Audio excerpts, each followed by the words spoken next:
Singing by Faizal Bihari. नई बाजार से मंगाई हनी नारियल कथा ले आई हनी, नारियल कथा ले आई। चुनरी बाजार से मंगाई हनी नारियल कथा ले आई हनी। पिया सुना तू हमर बतिया,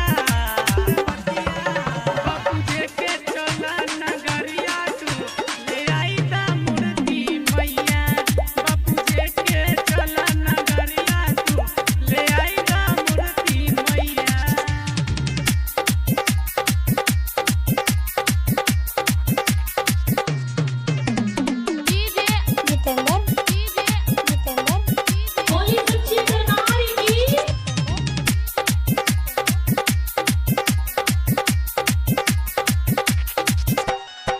सारा विपत्तिया दूर होई माई के कर कहनवा हो।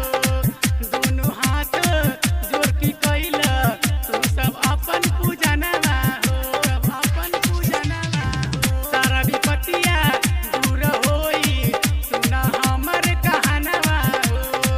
दोनों हाथ जोड़ के कइल तू सब अपन पूजनवा हो, पूजनवा हो। निक लागेल उनकर सूरतिया। बापू जी के चला नगरिया हो ले आई दा मूर्ति मैया। बापू जी के चला नगरिया हो मैया लाई दा मूर्ति मैया।